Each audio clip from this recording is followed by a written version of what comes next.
Hello friends, आप सभी का स्वागत है क्वानिंग चैनल पे। तो जैसा कि आप सभी जानते हो कि कल एसबीआई क्लर्क 2021 का पहला वेटिंग लिस्ट आउट हो चुका है। तो अभी बहुत लोगों के मन में ये सवाल उठ रहा है कि एसबीआई क्लर्क 2022 का नोटिफिकेशन कब तक आएगा। तो पिछले अगर 2 साल के सिनेरियो हम देखते हैं तो उसके बेसिस पे तो अभी तक नोटिफिकेशन आ जाना चाहिए था, लेकिन नोटिफिकेशन अभी तक नहीं आया। लेकिन नोटिफिकेशन आएगा ज़रूर और बहुत ही जल्द आएगा। तो अगर पिछले 2 साल के नोटिफिकेशन के टाइम पे अगर हम एक बात करेंगे तो उसके ऊपर अगर एक हम प्रिडिक्शन लगाने की कोशिश करेंगे तो आप देख सकते हो कि पिछले 2 साल में आपका जब तक उस साल के पिछले साल का जो पहला वेटिंग लिस्ट आया है उसके 20 दिन के अंदर अंदर आपका उस साल का नया नोटिफिकेशन आउट हो गया है। तो अगर इस बारे में हम इसके लेके अगर प्रिडिक्शन करें इस बार का नोटिफिकेशन कब तक आएगा, तो कल एसबीआई क्लर्क का 2021 का पहला वेटिंग लिस्ट आउट हो चुका है।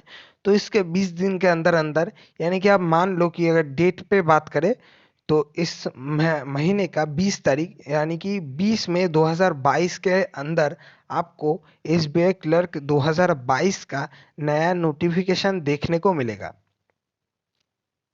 ठीक है। तो मुझे तो लगता है कि 15 या 16 तारीख के अंदर अंदर ही आ जाएगा, लेकिन हम एक ऊपर और एक थोड़ा डेट एक्स्ट्रा लेके चलते हैं कि आप मान लो 20 तारीख के अंदर अंदर आपका नया नोटिफिकेशन आपको देखने को मिलेगा।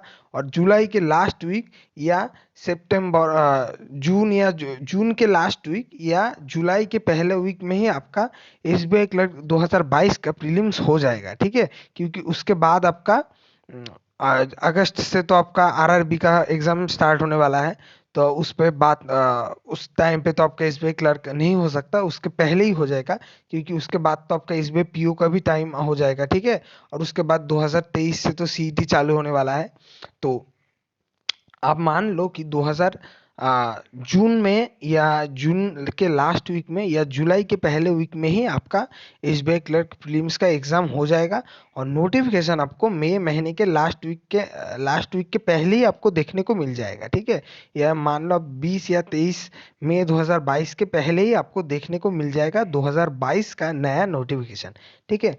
और अगर एक बात करें तो आपका एग्जाम होगा जून या जुलाई में एग्जाम होगा प्रीलिम्स। उसके बाद 1 महीने या 1.5 महीने के अंदर अंदर आपका मेंस हो जाएगा। ठीक है।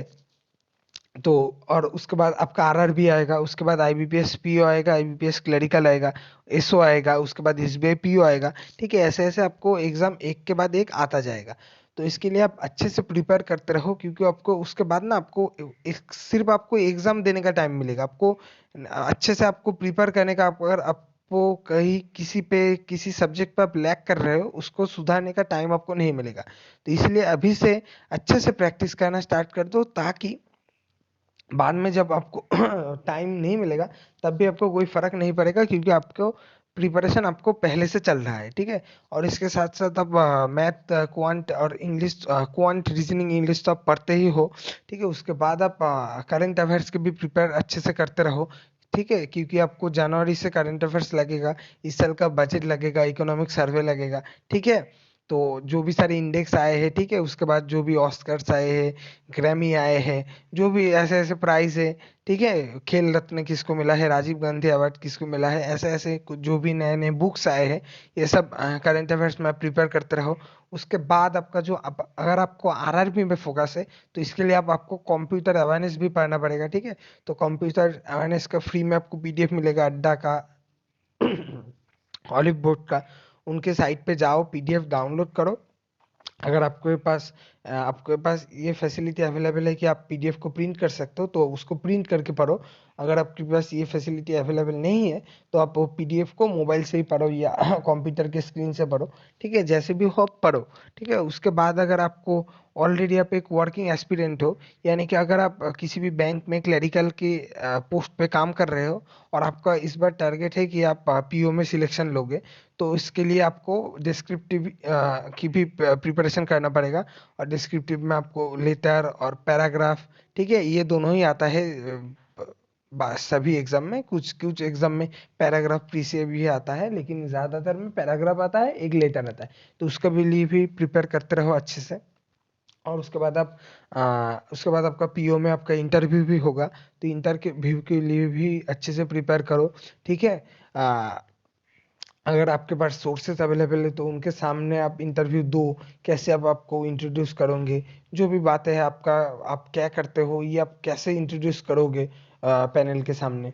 उसके बाद आपका अगर आप बॉडी लैंग्वेज ठीक नहीं है, आप किसी के सामने इंटरव्यू देने में झिझकते हो, तो आप उसको आईने के सामने भी प्रैक्टिस कर सकते हो, ठीक है।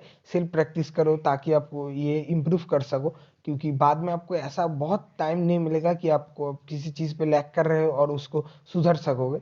तो अभी जो भी आपका वीक एरिया है उस पे काम करो, उसको स्ट्रांग बनाओ, ठीक है। और अगर आप इंग्लिश में वीक हो तो इंग्लिश के ऊपर भी काम करो, ठीक है।